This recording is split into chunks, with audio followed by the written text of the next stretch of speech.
Hello Toyota MR2 Mk3 Roadsters owners, handbrake trouble. Okay, centre console needs to come out, quite easy.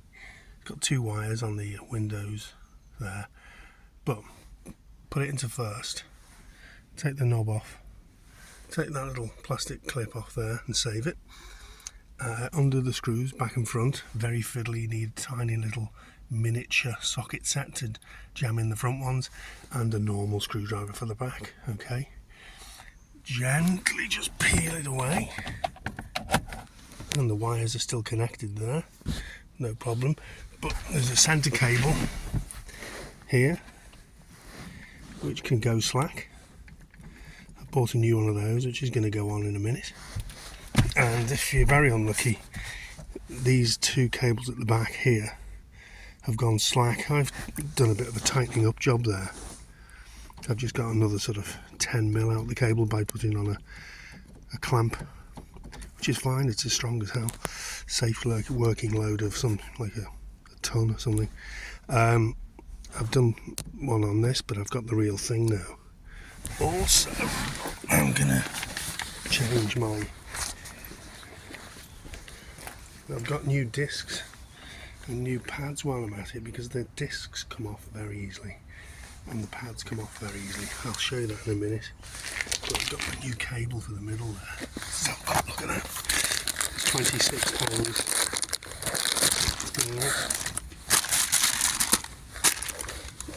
What I'll do is I'll compare the length of that with what's in there to see if the one in the middle has stretched.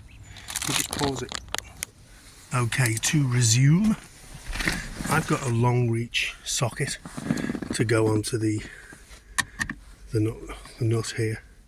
Okay, there's a nut and a lock nut on this. I've actually packed this out with washers to try and give more reach to the cable. Oh, sorry about the horn there. Sorry neighbours.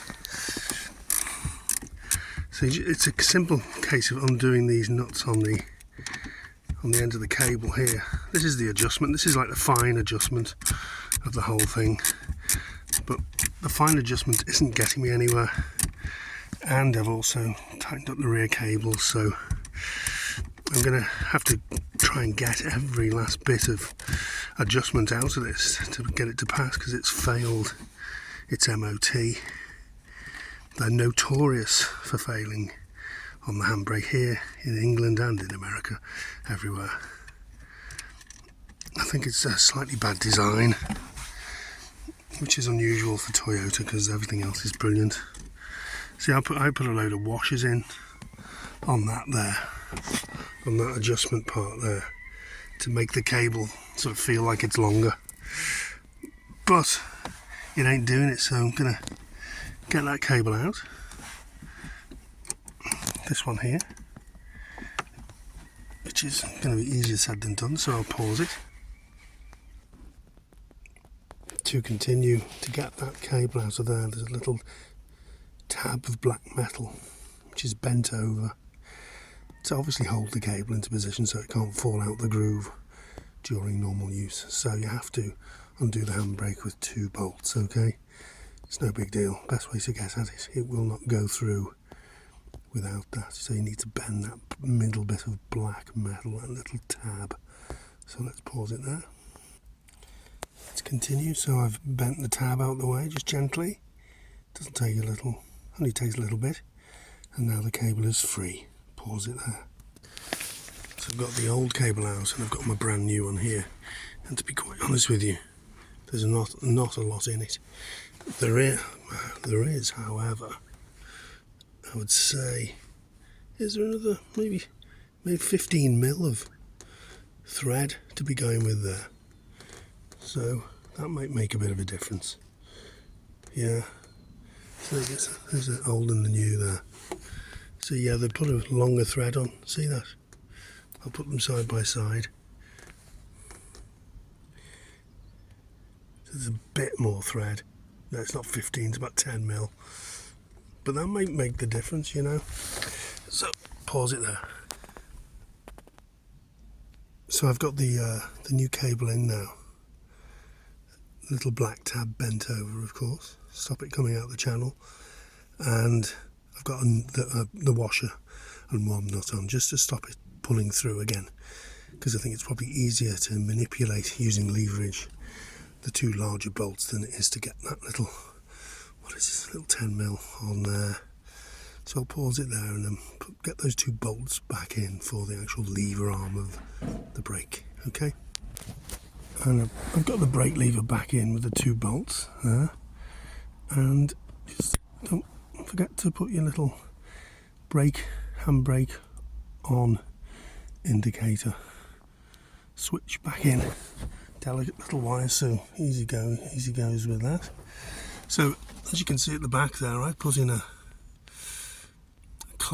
wire cable clamp, which has got it's very strong, so it's not total terrible fixes. That actually does create greater tension on the handbrake for sure, without a shadow of a doubt, because I have a very steep hill here where I can test this car, and it definitely did hold, but it's not doing it on the MOT for some reason. And the only way to test your handbrake for the MOT is your car going downhill, not uphill. Okay, the MOT guy said that to me. He also said that one of my rear wheels has more tension than the other, which quite understand that. So now I'm going to change the brake pads and the discs. Why not? They're not that expensive, really, and which will eliminate any gap. You know, I'm trying to eliminate any gap. I've reduced the gap on the front here because I put a new cable in. Definitely got another 10mm of play on that. That fix it there. I think it may have to go, but let's pause it and let's go to the discs on the back and the pads, which are not difficult, to be honest. Spray it all with WD-40 before you start work, a few days before. Let it all soak in. That's what I do. Pause it there. Right, I've got the brake pads off, and there's no, I mean, the good pads that are on it, I changed them last year. There's nothing in it. I'm going to gain 3mm, no, 2mm maximum. There's nothing in it. So I'm changing them anyway because I've got a smooth brand new disc, and it's not hardly scored disc there, but you know, it's more surface area, isn't it? Haven't got the little groove there on these new ones. A little bit more surface area there. Amazing. And something you might want to take note of is you have your anti-squeal shims, which are these little bits of thin spring steel. That's for the inside, so I've left it on the inside. This is one for the outside, leave it on the outside. Make a note of the configuration of the your pad. Weird springy bit goes on the outside, and the plain one goes on the inside. Good English there. I think I'll have to take this off to get the disc off. The disc is ready to just fall off. They just come off, held on by the wheel, basically. So there's no fancy tools to get the disc off, okay? But I'm going to have to take two big bolts off the back there, which are probably a bit stiff. Anyway, pause it there. So to get the disc off, you need to get that bracket off there, yeah? Comes off the back there. Don't really need them. It's pretty straightforward, to be honest. But you need to take off the bolt that holds the whole caliper and the handbrake cable bracket off to give you a bit of room to swing things about. And that'll just come off now, like that. It just comes off like that. I don't know whether it was worth changing these, really. They're not that worn. They're not that bad, but every millimetre counts because I want the thing back on the road. Apart from that, the car's got no faults at all. Yeah, there you go, pause it. And I would say almost essential for when you're doing brake pads is get yourself one of these brake caliper piston compressors or winding tool. Shove the piston back. See this? That's the piston there. Oh, can you see? That's a bit dark, I do apologise.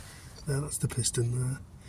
The further back that goes, you push it in with that tool, just shoves in against the hydraulic fluid.